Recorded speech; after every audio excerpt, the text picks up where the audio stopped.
soy Alex y hoy les vengo a contar sobre un caso de responsabilidad penal de las personas jurídicas que ha causado cierta novedad a propósito de lo que nosotros estábamos acostumbrados en nuestro país a que las imputaciones generalmente eran por cohecho. Entonces hoy día vamos a ver el primer caso en el cual la imputación penal para la empresa no fue por el delito de cohecho, y sino que además fue por dos delitos. ¿Qué pasó? En primer lugar, tenemos que entender que el imputado o la empresa imputada es Del Mar, ¿ya? Una empresa comercializadora de productos marinos ubicada en la región de Coquimbo. ¿Qué pasó?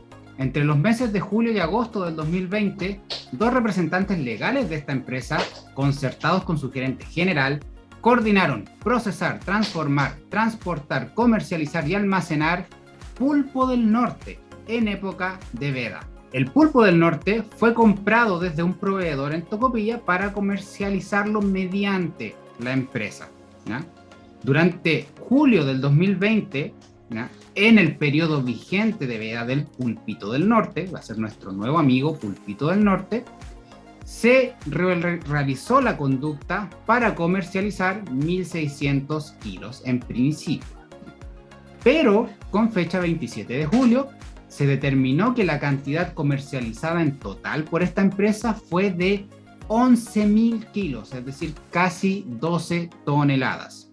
Por lo tanto, en agosto del 2020, la PDI sorprendió en una de las bodegas de la empresa con al menos 350 kilos almacenados de pulpito del norte que aún no habían sido vendidos por la empresa.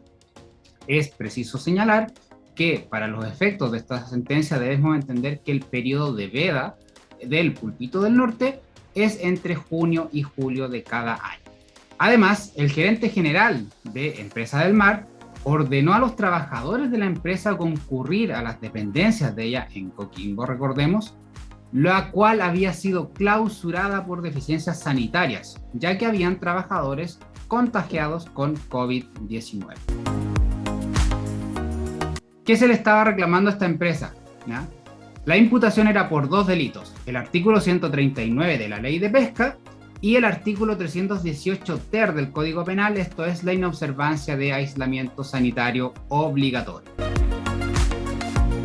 A propósito del proceso, tenemos que entender que esto se acordó en un procedimiento simplificado y que el delito de la Ley de Pesca se encontraba en estado consumado y reiterado a propósito de la comercialización de productos hidrobiológicos vedados. ¿Cuáles fueron las sanciones que obtuvo en principio la Empresa del Mar? Primero, por el artículo 318 ter, esto es, insisto, la inobservancia del aislamiento sanitario obligatorio. Primero hay que entender que se acreditaron 3 atenuantes, y estas atenuantes rigen para ambos delitos. La atenuante número 1 del artículo 6 de la Ley 2393, que es la reparación celosa. El artículo 2, lógicamente, la colaboración sustancial. Y el artículo 3, que es el compromiso a implementar un modelo de prevención de delitos, ¿no? ¿Qué consecuencia tiene esto? Que solamente se va a aplicar una pena de simple delito en su grado mínimo. A propósito del artículo 139 de la Ley 18.892, que establece la pena de crimen para el delito de comercialización de productos hidrobiológicos vedados, tiene la aplicación de 2 penas de simple delito en su grado mínimo por las circunstancias atenuantes ya consideradas. ¿A qué se condenó a esta empresa? A la prohibición temporal de celebrar actos y contratos con el Estado por 2 años, y esto es una pena doble. ¿Qué significa eso? Hay una prohibición temporal de 2 años por el delito del artículo 139 y otra prohibición igualmente por el término de 2 años por el delito del artículo 318 ter. Además, por la misma imputación del artículo 139, se le condenó a la pérdida parcial de beneficios fiscales o prohibición de recibirlos, correspondiente al 20% del beneficio fiscal por el término de 1 año, y, como es usual en esta materia, a la publicación del extracto de la sentencia en el Diario Oficial dentro de los 3 meses desde que queda ejecutoriada la misma. Eso significa que todos vamos a conocer esta sentencia. A propósito del análisis de esta sentencia, entendemos que se pudieran haber desarrollado ciertos elementos a los cuales no se hizo referencia. Por ejemplo, cuáles son aquellos elementos particulares de atribución de responsabilidad penal para las empresas que deben verse reflejados en el caso y que no se cumplieron, ¿ya? Por ejemplo, no desarrollar los elementos que se entienden como incumplimiento de los deberes de dirección y supervisión.